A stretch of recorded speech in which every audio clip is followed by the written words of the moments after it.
Hello friends, आप सभी का प्रगति गुरुकुल चैनल पर बहुत स्वागत है। लास्ट वीडियो में हमने इंट्रोडक्शन पढ़ा था चैप्टर का, सेकेंड चैप्टर का। आइए आगे देखते हैं हम इसमें।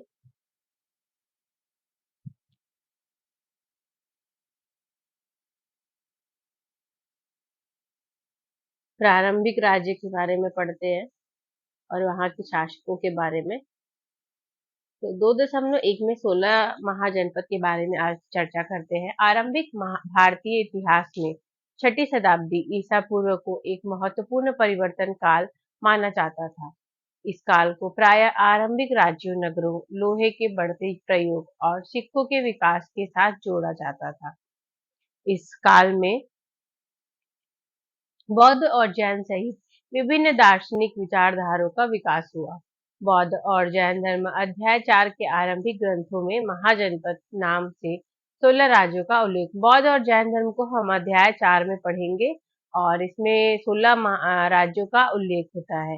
यद्यपि महाजनपद का नाम की सूची इन ग्रंथों में एक समान नहीं है, लेकिन वज्जी, मगध, कोशल, कुरु, पांचाल, गांधार और अवंती जैसे नाम प्रायः मिलते हैं।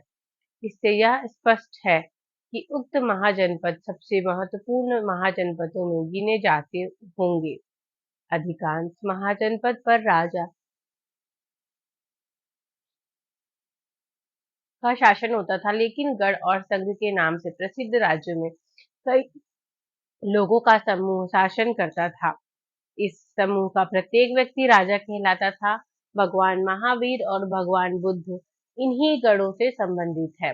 वज्जी संघ की ही भांति कुछ राज्यों में भूमि सहित अनेक आर्थिक स्रोतों पर राजा गण सामूहिक नियंत्रण रखते थे।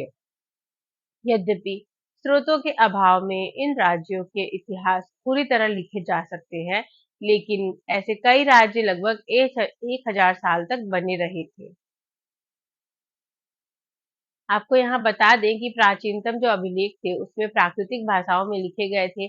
प्राकृतिक उन भाषाओं को कहा जाता था जो जन सामान्य की भाषाएं होती थी।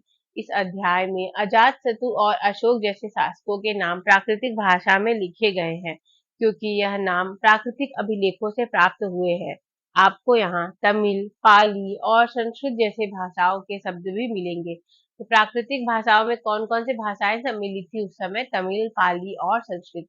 क्योंकि इन भाषाओं में भी अभिलेख मिलते हैं, यह संभव है कि लोग अन्य भाषाएं भी बोलते थे, लेकिन उनका उपयोग लेखन कार्य में नहीं किया जाता था। जनपद का अर्थ समझते हैं। जनपद का अर्थ एक ऐसा भूखंड है जहाँ कोई लोग, कुल या जनजाति अपना पांव रखता है, अर्थात बस जाता है। इस शब्द का प्रयोग प्राकृतिक व संस्कृत दोनों में मिलता है। प्रत्येक महाजनपद की एक राजधानी होती थी, जिसे प्रायः किले से घेरा जाता था। किलेबंदी राजधानियों के रखरखाव और प्रारंभिक सेनाओं और नौकरशाही के लिए भारी आर्थिक स्रोतों की आवश्यकता होती थी। लगभग छठी शताब्दी ईसा पूर्व में संस्कृत में ब्राह्मणों ने धर्मशास्त्र नामक ग्रंथ की रचना शुरू की। इनमें शासक सहित कई लोगों के अन्य के लिए नियमों का निर्धारण किया गया। यह अपेक्षा की जाती है कि शासक क्षत्रिय वर्ण से ही होंगे। यह अध्याय 3 में देखने को मिलेगा। शासकों का काम किसान, व्यापारियों और शिल्पकारों से कर तथा भेंट वसूल करना होता था।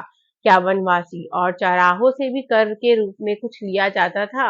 हमें इतना तो ज्ञात नहीं है कि संपत्ति जुटाने का एक वैध उपाय पड़ोसी राज्य पर आक्रमण करके धन इकट्ठा करना ही माना जाता था। धीरे धीरे कुछ राज्यों में अपनी स्थायी सेनाओं और नौकरशाही तंत्र तैयार कर लिए गए। बाकी राज्य अभी भी सहायक सेना पर निर्भर थे, जिन्हें प्रायः कृषक वर्ग से नियुक्त किया जाता था। तो इसमें हमें ये पता चला कि जनपद वो होता है जो कोई व्यक्ति या फिर झुंड कहीं एक जगह पर जाकर रहना शुरू कर देता है, वो जनपद होता है। और हर महाजनपद में एक राजधानी होती है, जिसे किले से घेरा जाता था और वहां का रख रखाव के लिए सेनाओं का सेनाओं को नियुक्त किया जाता था। यहाँ पे दिख रहा होगा आपको गांधार, तक्षशिला, ये आपको आपके मैप में दिख जाएगा। इतने सारे महाजनपद थे उस समय में। ठीक है, उसमें कर उनको वसूल करना, ये सब कार्य